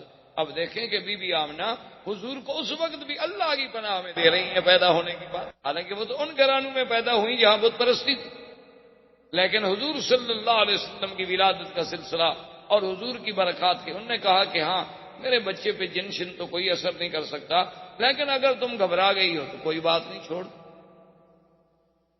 تو حضور صلی اللہ علیہ وسلم پھر اپنی ماں کے پاس آ گئے، اور اس کے بعد عبد المطلب ابھی زندہ تھے، اور کفالت جو تھی وہ عبد المطلب کی تھی، اور عبد المطلب مکے کے سردار، اور عبد المطلب کے لیے کعبۃ اللہ کے بالکل عین دروازے کے قریب بساط بچھائی جاتی تھی، یعنی آپ کے لیے جیسے آپ نے دیکھا نا عرب کا اب بھی رواج ہے کہ گھروں سے باہر مکانوں کے ایسے تھڑے بڑے ہوتے ہیں، وہاں کپڑا بچھا دیں گے، سرانے رکھ دیں گے، پیچھے مجلس بنا کے بیٹھ جائیں گے، عرب کا اب بھی رواج۔ تو عبد المطلب کے لیے جو مجلس بنتی تھی وہ بالکل عین کعبۃ اللہ کی دیوار کے ساتھ اور کعبۃ اللہ کے دروازے کے قریب، وہاں آپ کے لیے مخملی کپڑے بچھائے جاتے، سرانے لگائے جاتے، گدے لگائے جاتے، کیونکہ سردار مکہ تو اس وقت عبد المطلب، سارے مکے پہ ان کی سرداری تھی، اور پھر سقایا اور خدمت حجاج، خدمت حجیج، یہ سارا نظام جو ہے عبد المطلب کے سپرد تھا، لہذا ان کا احترام جو ہے دو جانب سے تھا، ایک کعبۃ اللہ کی نسبت سے اور ایک مکے کی سردار ہونے کی نسبت۔ اور جب وہ مجلس بچھا دی جاتی تو کوئی بھی آدمی جب وہاں آتا تو اس کو یہ اجازت نہیں تھی کہ وہ حضور اس عبد المطلب کی اس بساط پہ، اس جگہ پہ بیٹھ جائے، حتیٰ کہ عبد المطلب کے باقی بیٹے جو ہیں وہ بھی کھڑے رہتے تھے، باپ کا انتظار کرتے تھے جب تک والد آئیں وہ آ کے وہاں بیٹھیں۔ لیکن خدا کی شان ہے کہ محمد مصطفیٰ صلی اللہ علیہ وسلم ابھی تو 3-4 سال کی عمر نہیں ہوئی تھی، آپ جب بھی تشریف لاتے تو آ کر فوراً اپنے عبد المطلب دادے کی مجلس پہ بیٹھ جائیں، اور بھائی اگر روکتے بھی تو آپ ان کی توجہ نہ۔ اور عبد المطلب کو جب کہا گیا تو انہوں نے کہا ان ابنی ھذا لشأن، اس میرے بیٹے کے اندر کوئی اللہ نے کوئی شان رکھی ہے ایسی، اس کو منع نہ کیا کرو، اگر یہ میری مجلس پہ بیٹھ جائے تو بیٹھ جائے، میں نیچے بیٹھ جاؤں گا لیکن میں محمد کو نہیں اٹھا سکتا صلی اللہ علیہ وعلا آلہ واصحابہ وسلم۔ تو اب حضور صلی اللہ علیہ وسلم کو یعنی اس ضمن میں آپ کو یہ ایک جہاں وہاں یعنی بی بی حلیمہ کے پاس خالص غذا ملی، خالص لسان ملی، خالص لغت ملی، اور عبد المطلب کے پاس بیٹھ کے سرداری ملی، اور سرداروں کی باتیں، بڑے بڑے سرداروں کا عبد المطلب کے دربار میں آنا، بیٹھنا، باتیں کرنا، انداز کرنا، یہ ساری باتیں جو تھیں اس کی ایک تعلیم دی جا رہی تھی۔ عبد المطلب کی مجلس کوئی معمولی سی مجلس نہیں تھی، اس وقت مکے کا سب سے بڑا سردار۔ یہ سارا ایک اللہ کی طرف سے نظام۔ اور عبد المطلب کا عالم یہ تھا کہ سردار ہونے کے باوجود پیسہ نہیں ہوتا تھا، چونکہ جب پیسہ آتا تو سخاوت خرچ ہو جاتا، حاجیوں پہ خرچ ہو رہا ہے، زمزم میں شہد ملا کے پلایا جا رہا ہے، زمزم نہیں تو باہر سے پانی لا کے پلایا جا رہا ہے، شرید کھلائی جا رہی ہے، روٹی کھلائی جا رہی ہے، حاجیوں کی خدمت کی جا رہی ہے، تو اتنا پیسہ کہاں سے ملے گا سردار؟ تو بہرحال حضور صلی اللہ علیہ وسلم آپ کی کفالت میں بھی تربیت لیتے رہے، اور جب حضور صلی اللہ علیہ وسلم کی عمر مبارک زیادہ ہوئی، ایک دن آپ کی والدہ نے یہ ارادہ کیا کہ میں حضور کو لے کر آپ کے اخوال جو ہیں بنو نجار مدینہ منورہ میں ان کے پاس جاؤں، کم سے کم میں اپنے رشتہ داروں کو بھی تو ملاؤں، اور کم سے کم حضور صلی اللہ علیہ وسلم میرے بیٹے کی زیارت کر سکیں۔ حضور کو لے کے مدینہ منورہ تشریف لے گئیں، اور خدا کی شان ہے مدینہ منورہ کی بھی گلیوں میں جہاں جہاں حضور صلی اللہ علیہ وسلم گزرتے تو لوگ حیران ہو، جو بھی دیکھتا حضور صلی اللہ علیہ وسلم کو حیران ہو جاتے۔ اسی سے شہرت اٹھی، اور شہرا میں کچھ یہودی لوگ آئے، کچھ راہب آئے، انہوں نے آ کے حضور صلی اللہ علیہ وسلم کو دیکھا تو انہوں نے لوگوں سے کہا کہ نبی ھذہ الامہ، یہ اس امت کا نبی پیدا ہو گیا ہے، اور ایسی باتیں کرنے لگے کہ بی بی آمنہ کو اندیشہ ہو گیا کہ کہیں یہ حضور کو نقصان نہ پہنچا دیں، تو بی بی صاحبہ ان کو لے کر واپسی کا انہوں نے جلدی سے سفر اختیار کیا۔ ابھی راستے میں مقام ابوا پہ تھیں کہ بی بی آمنہ فوت ہو، والد پہلے فوت ہو چکے۔ بعض روایات تاریخ میں یہ بھی ہے کہ بی بی آمنہ کو یہاں جنت المعلیٰ میں دفن کیا گیا، اور بعض روایات تاریخ میں یہ بھی ہے کہ ان کو دفن تو کیا گیا مقام ابوا میں۔ ابوا جو ہے مکے اور مدینے کے راستے میں ایک جگہ ہے، لیکن سڑک سے ہٹ کر ہے، اندر پہاڑیوں میں ایک جگہ ہے اور کچا راستہ ہے۔ اور بعض علماء یہ لکھتے ہیں مورخین کہ ابوا میں دفن کیا گیا، وہاں سیل آئی، یعنی پانی آیا بارشوں کا، تو قبر جو تھی وہ کھل گئی، تو پھر ان کو لا کر یہاں منتقل کر دیا گیا، جنت المعلیٰ میں دفن کر دیا گیا۔ تو بعض لوگوں نے روایات کو یوں بھی جمع کیا ہے، بہرحال جمہور کی رائے یہ ہے کہ مقام ابوا پہ دفن کیا گیا، کیونکہ ایک دفعہ حضور صلی اللہ علیہ وسلم ایک حدیث مبارک میں یہ بات موجود ہے کہ حضور نے فرمایا کہ میں نے اللہ سے بخشش کی دعا مانگی تھی، اس کی تو اجازت نہیں ملی، البتہ مجھے ماں کی قبر پہ جانے کی اجازت ملی، تو حضور صلی اللہ علیہ وسلم اس قبر پہ تشریف لے گئے۔ تو لہذا اگر وہ جنت المعلیٰ میں منتقل ہو جاتی تو پھر وہاں حضور صلی اللہ علیہ وسلم کو جانے کی ضرورت نہیں۔ اب حضور صلی اللہ علیہ وسلم واپس مکے میں آئے۔ اب خدا کی شان دیکھیں کہ باپ تو پہلے فوت ہو چکے تھے، ابھی آپ پیدا نہیں ہوئے، ابھی 6-7 سال کی عمر ہے تو ماں بھی فوت ہو، اور کچھ عرصہ گزرا عبد المطلب بھی فوت ہو گئے۔ اب آپ کی کفالت جو ہے وہ ابو طالب کے پاس چلی۔ خدا کا نظام ایسا، اللہ نہیں چاہتے تھے کہ میرے مدنی پہ کسی کا سایہ رہے، اسی لیے بعض علماء لکھتے ہیں نا کہ اللہ نے حضور کو بغیر بے سایہ پیدا کیا، وہ سمجھتے ہیں کہ شاید دوسرا سایہ بھی نہیں تھا۔ یہ معنی نہیں، معنی یہ ہے کہ جیسے باپ کا ایک سایہ ہوتا ہے، ماں کا ایک سایہ ہوتا ہے، دادے کا ایک سایہ ہوتا ہے، کفالت کرنے والوں کا ایک سایہ ہوتا ہے، اللہ نے ان سب چیزوں سے حضور کو مستثنیٰ کر دیا۔ اللہ نے فرما دیا میرا مدنی ہم آپ کی خود حفاظت کریں۔ الم یجدک یتیما فآوی ووجدک ضالا فہدی۔ اللہ نے فرمایا کیا ہم نے آپ کو یتیم نہیں پایا، پھر ہم نے آپ کو خود ٹھکانا۔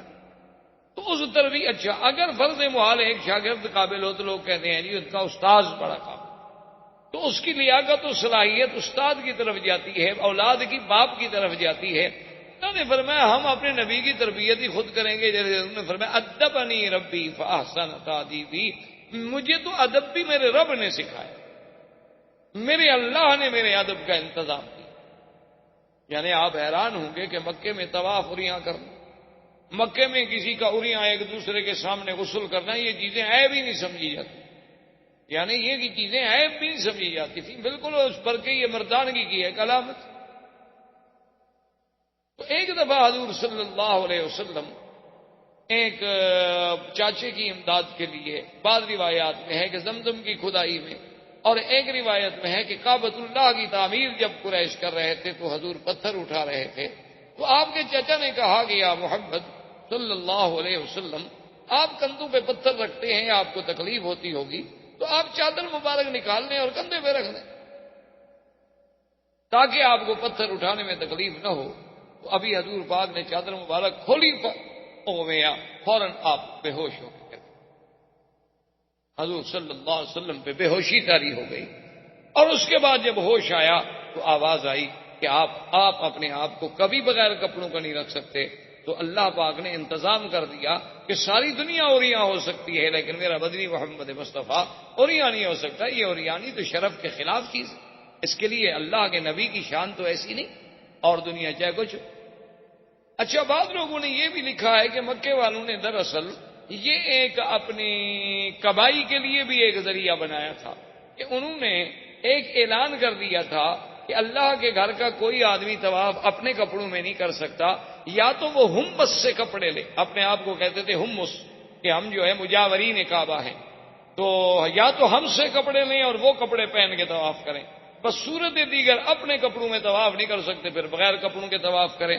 تو جو لوگ آتے تو وہ ان سے پیسے، ان سے کپڑے لیتے، تو صاف بات ہے کہ پھر نظر نیاز چڑھاوا تو دینا ہے مجاوروں کو، تو اس کے بعد ان کے پیسے بن جاتے، چاندی بن جاتی، اور جن غریبوں کے پاس پیسے نہ ہوتے وہ کعبۃ اللہ کا اریاں طواف کرتے، چاہے مرد ہوتے چاہے عورتیں ہوتی۔ اور یہ اریاں طواف اس وقت تک ہوتا رہا، حضور کا نبوت مل گئی، اعلان نبوت ہو گیا، حضور کی مکی زندگی، حضور صلی اللہ علیہ وسلم مدینہ منورہ میں تشریف لے گئے 9 ہجری تک، یعنی 9 ہجری تک اللہ تبارک و تعالیٰ کے گھر کا طواف جو ہے وہ بغیر لباس کے اریاں ہوتا رہا۔ تو 9 ہجری میں حضور صلی اللہ علیہ وسلم نے سیدنا علی ابن ابی طالب رضی اللہ تعالیٰ عنہ کو بھیجا، انہوں نے آ کے اعلان کیا کہ اللہ یطوف بالبیت عریان، خبردار آج کے بعد کوئی اللہ کے گھر کا طواف جو ہے اریاں نہیں کر سکتا، اور خبردار کہ آج کے بعد کوئی مشرک اللہ کے کعبے میں داخل نہیں ہو سکتا۔ تو یہ اعلان جو ہے 9 ہجری کو جا کے، لیکن افسوس سے یہ کہنا پڑتا ہے کہ ہم لوگوں نے اس یعنی اللہ کے نبی کے اعلان کو کیسے بدل دیا کہ جیسے اللہ نے حکم دیا تھا نا بنو اسرائیل کو کہ یوم السبت جو ہے مچھلی کا شکار نہ کریں، تو انہوں نے کیا کیا کہ ندیاں نالے بنا کے حوض بنا دیے کہ پانی اور مچھلی تو حوض میں سبت کو آ جاتی آگے، اور پھٹا ڈال کے دروازہ بند کر دیتے، راستہ بند کر دیتے، پکڑ اتوار کو لیتے، کہتے جی ہم نے ہفتے کو تو شکار نہیں کیا، ہم نے تو اتوار کو پکڑا ہے۔ تو آج کل کے مسلمانوں نے بھی نعوذ باللہ ثم نعوذ باللہ اللہ کے نبی کے اس حکم کو ایسا بدلا کہ لباس تو پہن لیا لیکن وہ عریانی سے بھی زیادہ برا ہے۔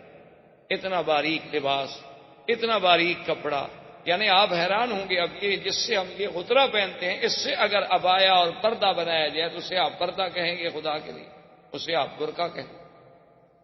یعنی یہ تو مزید اپنے حسن کو نکھارنے کا ذریعہ ہے کہ کسی کو اگر کالا رنگ سوٹ کرتا ہے وہ کالے رنگ کا برقع بنا لے گی، کسی کو سفید رنگ سوٹ کرتا ہے، سرخ رنگ سوٹ کرتا ہے، سبز رنگ سوٹ کرتا ہے، جو اس کا میچنگ کلر ہے اس کے مطابق وہ اپنے برقعے بنائے گی، اسی کے مطابق اپنی وہ چہرے پہ ڈالنے والی جھلیاں بنائیں گی، اور اسی طرح پھر آنکھوں کے سوراخ رکھے جائیں گے، پھر ناک کو ظاہر کیا جائے گا۔ یعنی حسن کو اجاگر کرنے کا بہانہ ہے، یہ پردہ نہیں ہے، اس کو کوئی پردہ نہیں کہہ سکتا۔ اسی کے بارے میں سرکار دو عالم نے فرمایا تھا کہ رب قاسیات عاریات، بہت ساری ایسی عورتیں ہوں گی میری امت میں، بظاہر تو وہ لباس پہنے ہوئے ہوں گی لیکن حقیقتاً وہ عریاں ہوں گی، اور اللہ تبارک و تعالیٰ کی ان پہ لعنت برس۔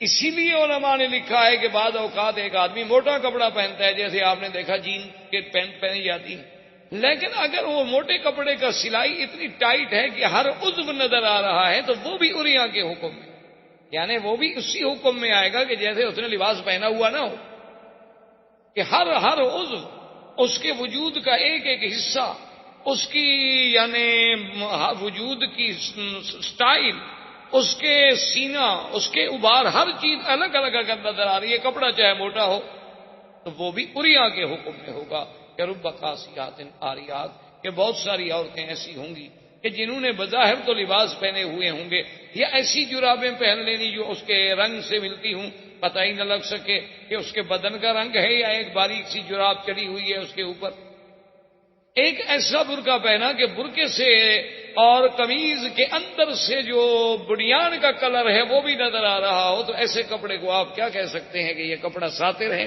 یہ کپڑا اس لیے پہنا گیا ہے کہ عورت کا بدن چھپا رہے اور اس پر کسی غیر کی نظر نہ پڑے، یا یہ ایک فیشن ہے کہ مردوں نے اپنا ایک عبایا ڈال لیا، عورت نے ایک سیاہ گاؤن ڈال لیا، بس ختم ہو گئی بات۔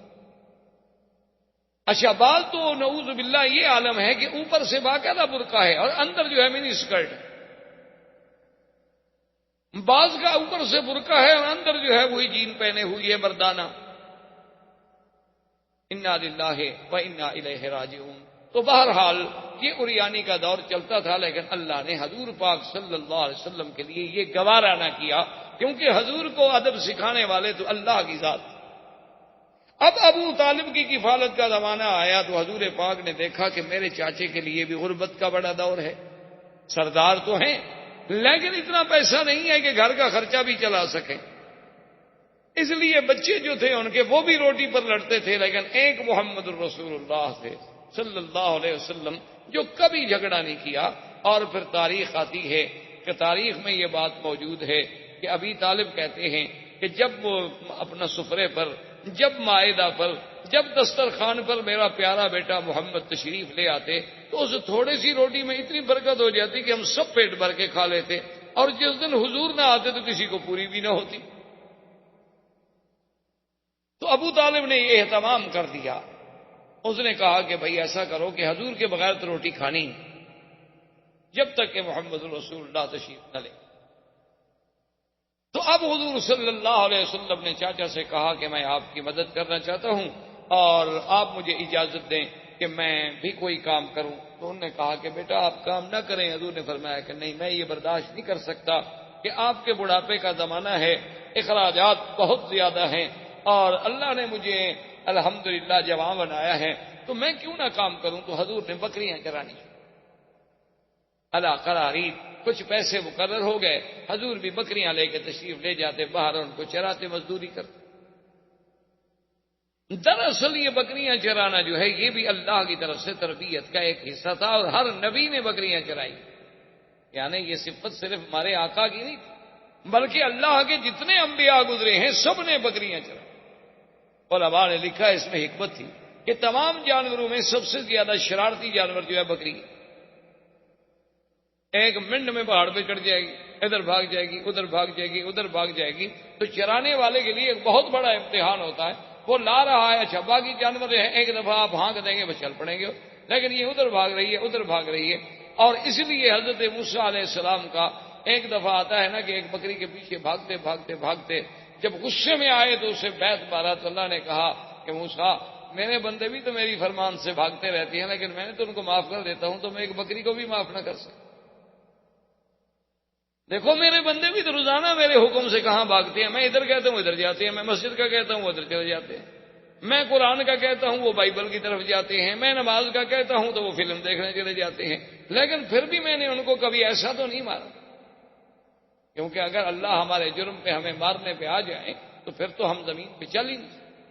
یہ تو قرآن کا فیصلہ ہے، وَلَوْ يُؤَاخِذُ اللَّهُ النَّاسَ بِمَا كَسَبُوا مَا تَرَكَ عَلَىٰ ظَهْرِهَا مِن دَابَّةٍ۔ اللہ نے فرمایا کہ اگر ہم بندوں کو ان کے گناہوں پہ پکڑ لیں تو پھر اس زمین پہ کوئی چیز آپ کو چلتی ہوئی نظر نہ آئے۔ یہ تو اللہ کا کرم ہے کہ ہمارے لاکھوں گناہ معاف ہوتے ہیں، کسی ایک آدھے پہ تھوڑی بہت تنبیہ ہو جاتی ہے کہ ہماری اصلاح ہو جائے۔ تو اس لیے بکریاں چرانے میں یہ بھی تربیت تھی کہ اچھا پھر بکریوں میں آپ نے دیکھا نا کئی قسمیں ہوتی ہیں، کوئی کالی ہے کوئی پیلی ہے، تو امت میں بھی تو کئی رنگ ہوں گے۔ بکریوں میں آپ نے دیکھا ہے کئی آہستہ چلنے والی، کوئی تیز چلنے والی، کوئی دوڑنے والی، کوئی چھوٹے قد والی، کوئی بڑے قد والی، کوئی زیادہ دودھ والی، کوئی کم دودھ والی۔ تو امت میں بھی تو ایسے اختلاف ہوتے ہیں، تو اللہ اپنے نبیوں سے امت کی تربیت کا کام لینا ہوتا ہے تو ان کو پہلے ایسے کام میں ڈالتے ہیں کہ انہیں تربیت کا انداز آ جائے۔ تو ایک دن حضور پاک صلی اللہ علیہ وسلم نے چونکہ کبھی گانا نہیں سنا، حضور صلی اللہ علیہ وسلم نے کبھی موسیقی نہیں سنی، حضور صلی اللہ علیہ وسلم نے کبھی جھوٹے قصے نہیں سنے، تو کبھی شادیوں پہ نہیں گئے۔ ایک دن قریش کی بڑی شادی تھی، تو حضور نے اپنے ساتھی سے جو بکریاں چرانے میں شریک تھا اس سے کہا کہ بھائی اگر تم کل میری بکریاں سنبھال لو تو میں چاہتا ہوں کہ میں کم از کم یہ تو دیکھوں کہ مکے والوں کی شادی کا کیا طریقہ ہے، شادی پہ کیا ہوتا ہے، کیسے خوشیاں منائی جاتی ہیں، کیسے قصاص آتے ہیں، کیسے وہ قصے کرنے والے لوگ آتے ہیں، تو کم سے کم میں بھی کوئی شرکت کر سکوں۔ اس نے کہا ٹھیک ہے کل آپ کی بکریاں میں چرا لوں گا، کیونکہ رات کو تو جاگنا ہوتا ہے نا، رات جاگیں گے تو صبح تو سو جائیں گے، لازمی بات ہے۔ حضور فرماتے ہیں کہ میں آیا تو ابھی مجلس تیار ہو رہی تھی، ابھی کوئی قصہ وصہ کوئی کہانی شروع نہیں ہوئی تھی، فغلبنی النوم، حضور فرماتے ہیں مجھے اتنی نیند نے غلبہ کیا کہ میں سو گیا، فما افقت الا بعد حر الشمس، جب صبح سورج نکلا اور اس کی دھوپ آئی تو میں نیند سے اٹھا۔ اللہ نہیں چاہتے تھے کہ میرا بدنی جھوٹے قصے سنے، اللہ نے نیند سے، کیونکہ اللہ جب ادب سکھانے والے ہوں، اللہ جب تربیت دینے والے ہوں تو پھر تربیت میں کیسے نقص آ سکتا۔ حضور پاک نے پھر دوسری رات پھر انتظام کیا کہ بھئی پچھلی رات اتفاق ہے شاید نیند آ گئی، آج رات تو میں بالکل نہیں سوؤں گا، آج حضور تیار ہو کے آئے، لیکن کہتے ہیں فغلبنی النوم، خدا کی شان ہے کہ نیند نے مجھے زبردست دبوچ لیا اور میں سو گیا، اور سب کچھ ہوتا رہا، گانے ہوتے رہے، آوازیں ہوتی رہیں، باجے بجتے رہے، لیکن ایسی نیند اللہ نے غالب کر دی کہ نیند اس وقت کھلی، مجلس اجڑ گئی، لوگ بھاگ گئے، سورج نکل آیا، حضور صلی اللہ علیہ وسلم دھوپ سے اٹھے، دیکھا تو کچھ نہیں، تو واپس آئے تو اس بھائی نے پوچھا کہ ماذا رأیت تھا، آپ نے کیا دیکھا؟ انہوں نے کہا میں تو کچھ نہیں دیکھا، مجھے تو دونوں راتوں نیند آ گئی۔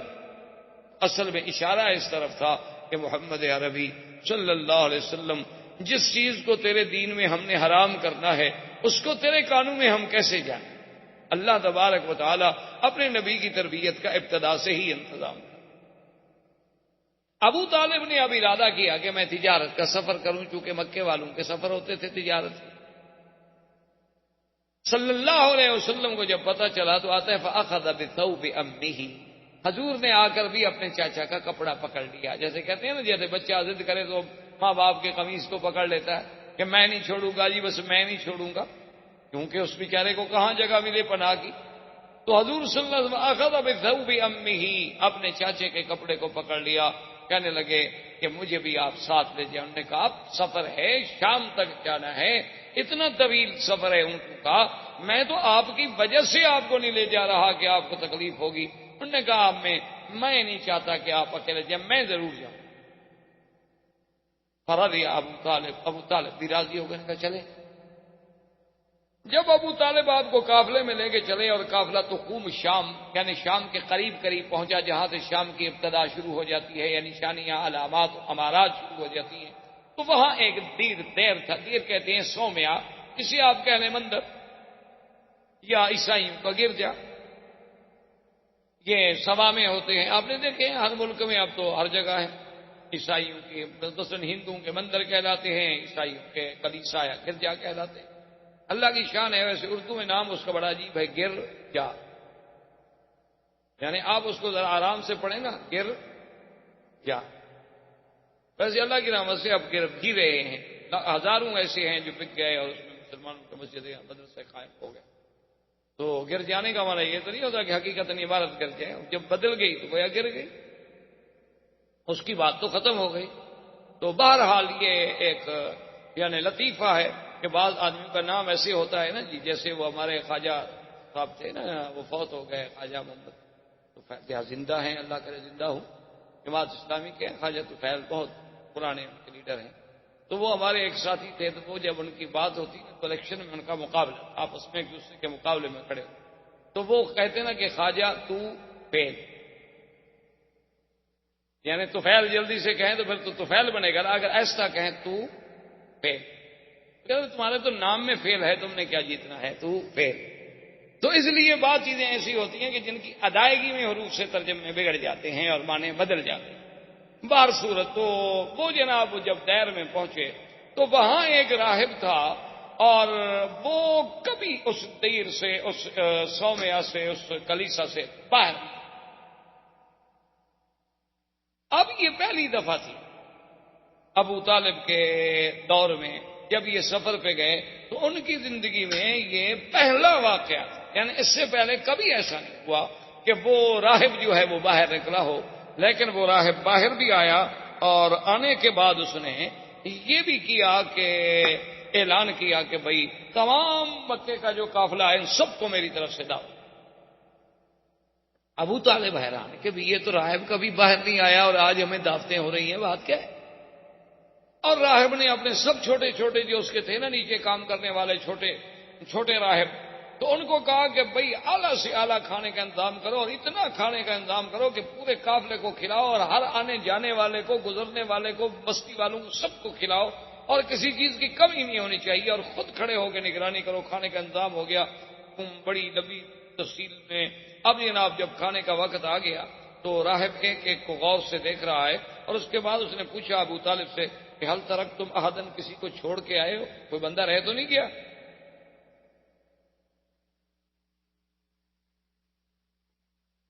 تو ابو طالب نے کہا کہ ایک بچہ رہ گیا، ہم چھوڑ آئے کہ ذرا سامان کے ساتھ رہے گا، نگرانی کرے گا. اس نے کہا عجیب بات، بھائی میں نے سب کو دعوت دی تھی، بچے کو چھوڑ آنے کا کیا مطلب.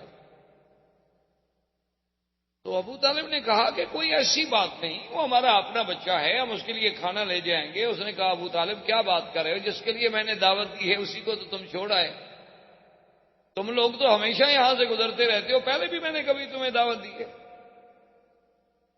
اب جب حضور صلی اللہ علیہ وسلم کو بلایا گیا تو اب وہ غور سے دیکھ رہا ہے کہ یہ کیسا بچہ ہے کہ جو آتا ہے تو بادل اوپر چل رہا ہے، آپ پر دھوپ نہیں پڑتی. جب آپ قریب آ گئے، بیٹھ گئے، ابو طالب سے پوچھا کہ من ہاذا، یہ کون ہے. انہوں نے کہا میرا بیٹا ہے. تو اس نے کہا کہ نہیں تم جھوٹ بول، یہ تمہارا بیٹا نہیں. اس نے کہا میرا بیٹا ہے. اس نے کہا واللہ غضب تھا. اس نے کہا میں قسم کھاتا ہوں جھوٹ بول رہے تمہارا بیٹا نہیں ہے. اس کا باپ اس وقت زندہ نہیں ہو سکتا.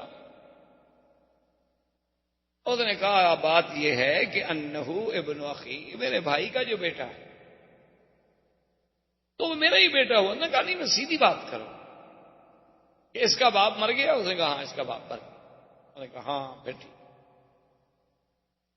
اب اب اس نے حضور صلی اللہ علیہ وسلم سے کہا کہ آپ کا اسم گرامی، آپ نے فرمایا میرا نام محمد ہے. فرمایا اقسمک باللات والعزیٰ، میں تمہیں لات و عزیٰ کی قسم دیتا ہوں. حالانکہ وہ نصرانی تھے، وہ نہیں لات و عزیٰ کو مانتے، لیکن مکے والے چونکہ مانتے تھے نا لات و عزیٰ کو، اس لیے قاعدہ ہوتا ہے نا کہ جو آدمی جس کو مانتا وہ آدمی کہتا ہے یار چلو تمہیں اس کی قسم. تو اس نے کہا اقسمک باللات والعزیٰ، میں تمہیں لات و عزیٰ کی قسم دیتا ہوں کہ جو میں تم سے پوچھوں سچ بتاؤ. حضور نے فرمایا لا تقسمنی باللات والعزیٰ، خبردار مجھے پھر نہ کہنا لات و عزیٰ کی قسم. انی ابغضهم اشد البغض، ساری دنیا میں مجھے سب سے زیادہ بغض اگر ہے تو ان بتوں سے.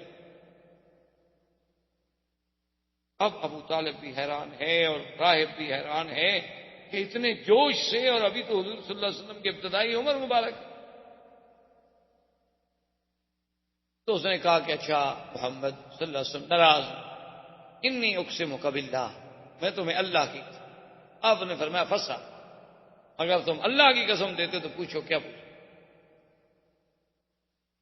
اس نے کہا مجھے یہ بتاؤ تم نے کبھی خواب دیکھے ہیں؟ حضور نے فرمایا دیکھے. ان خوابوں میں تم نے کیا کیا دیکھا؟ حضور صلی اللہ علیہ وسلم نے کچھ باتیں بتلا دی. اس نے کہا حضور صلی اللہ علیہ وسلم سے کہ تم نے اپنے دوران رضاعت کے جو کچھ عرصہ مکمل کیا اس کے بعد بھی کوئی واقعہ پیش آیا؟ تو آپ نے فرمایا ہاں ایسے آیا تھا کہ میرا سینہ مبارک کھولا گیا. یعنی وہ واقعہ حضور صلی اللہ علیہ وسلم. تو اس نے کہا کہ یا محمد ہے تو بڑی گستاخی، لیکن میں مجبور، اگر تم مجھے اجازت دو تو میں تمہاری پشت دیکھ سکتا ہوں. تو آپ نے فرمایا کوئی بات نہیں، جب تم نے مجھ سے اللہ کے نام پر کہا ہے تو دیکھو. جب آیا تو اس نے دیکھا کہ بین کتفیہ، دو کندھوں کے درمیان میں ایک جگہ جو تھا نا جی ایسے یعنی وہ گوشت کا حصہ مبارک تھا جیسے ایک مہر مبارک ہو اس کا، اور اس کے اوپر بھی بال، اس ٹکڑے پر، اس گوشت کے اس ٹکڑے پر بھی بال مبارک تھے.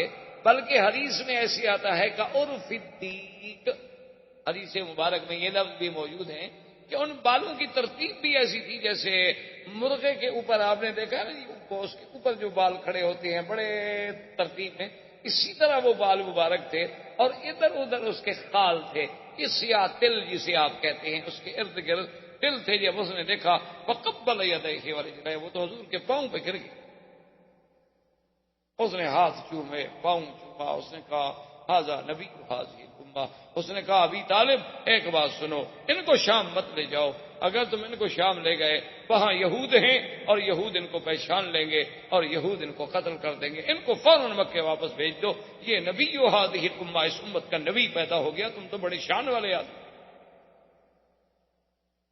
تو ابی طالب نے کہا کہ اچھا. اب اس کے بعد جب دعوت ختم ہو گئی اور حضور صلی اللہ علیہ وسلم تشریف لے آئے تو جب درخت کے نیچے جا کے بیٹھنے لگے تو اس راہب نے ابو طالب سے کہا کہ درخت کی ٹہنیوں پہ غور کرو. اس نے جب غور کیا تو ابو طالب کہتے ہیں مجھے بھی معلوم ہوا کہ وہ ٹہنیاں مل کے سایہ گہرا کر رہی ہیں حضور صلی اللہ علیہ وسلم پہ.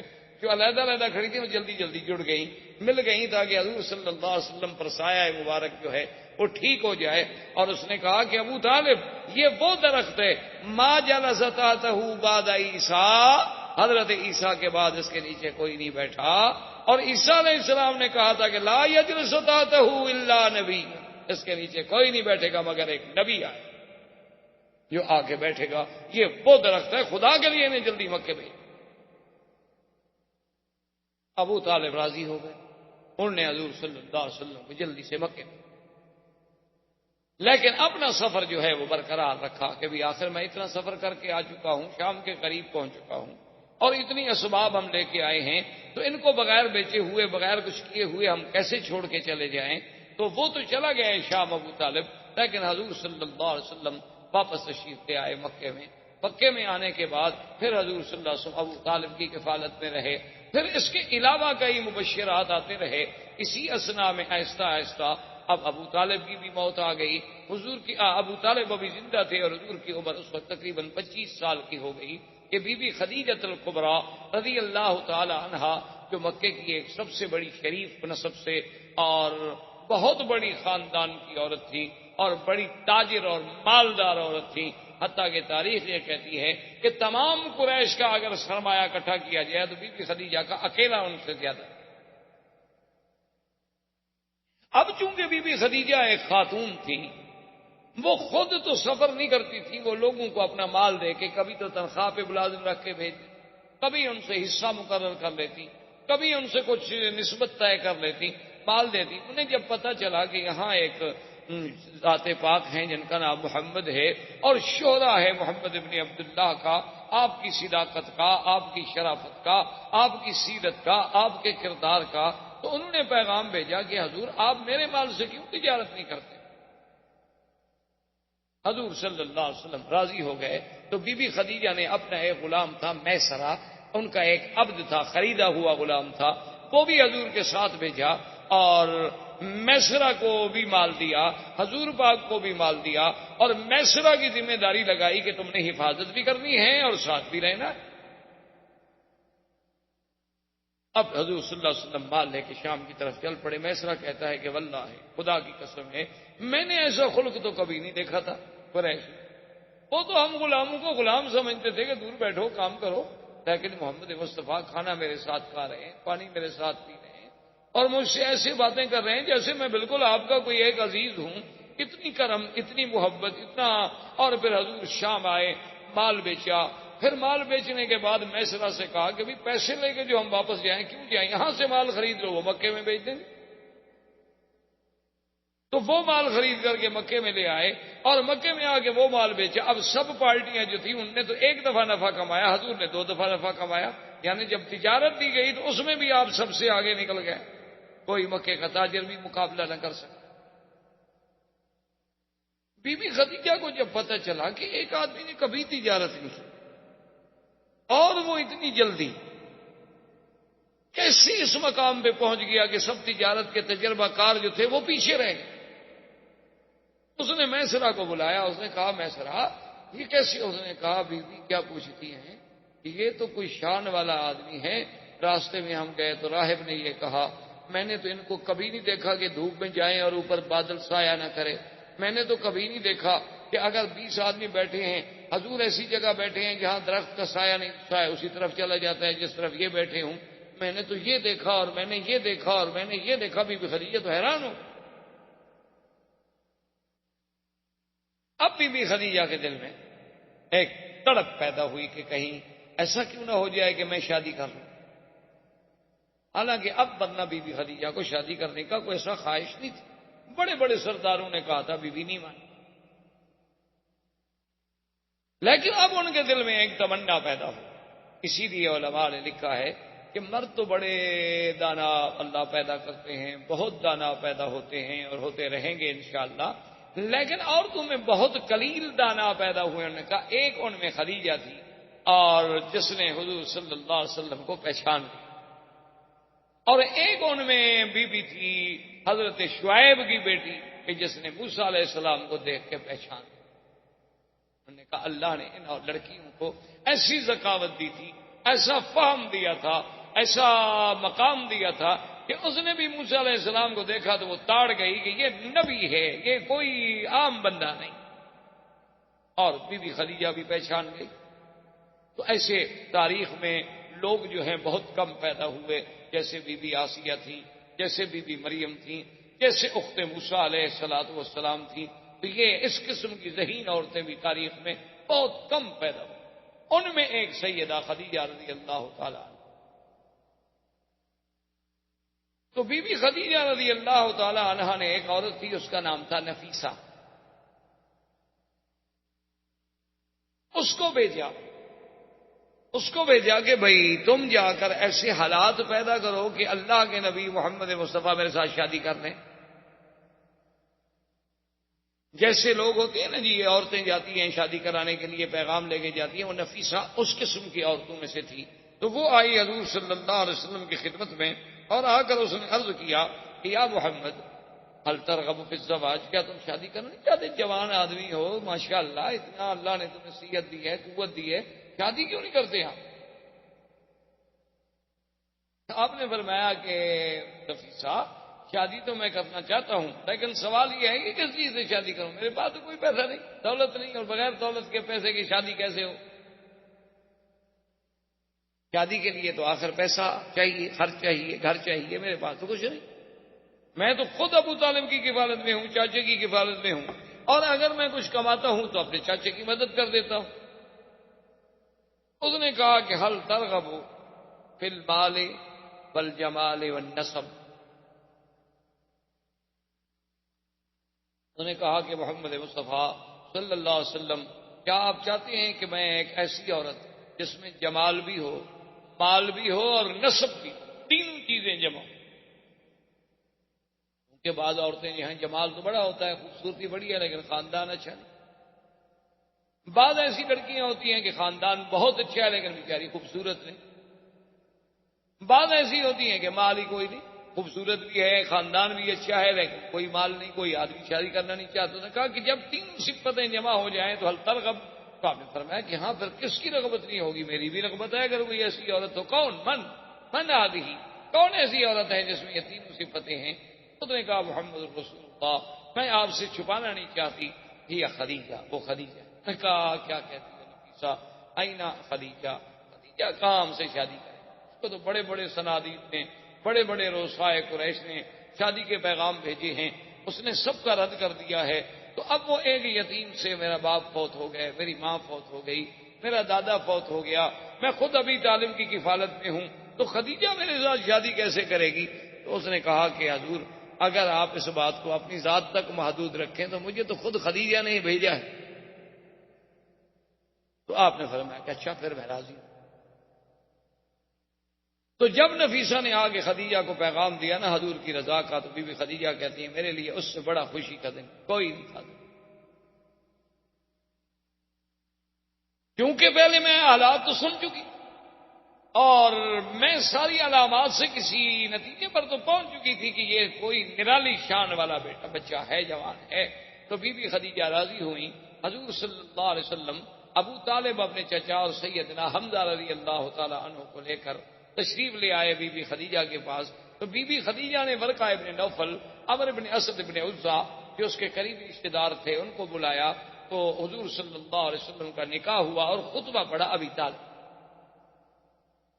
خطبہ نکاح جو ہے وہ ابو طالب نے پڑھا، اور اس کے بعد جو دوسرا خطبہ ہے پھر وہ ورقہ ابن نوفل نے پڑھا تعریف کے لیے، یعنی خطبہ نکاح تو پڑھ لیا ابو طالب، گواہ موجود تھے، لیکن ورقہ ابن نوفل نے پھر تعریف محمد رسول اللہ صلی اللہ علیہ وعلا آلہ واصحابہ وسلم تسلیما کثیرا کثیرا کی شان میں خطبہ پڑھا کہ یہ بچہ جو ہے، یہ نوجوان جو ہے، اس کی کوئی نرالی شان ہے، اس میں ہم نے یہ وصف دیکھی، یہ وصف دیکھی۔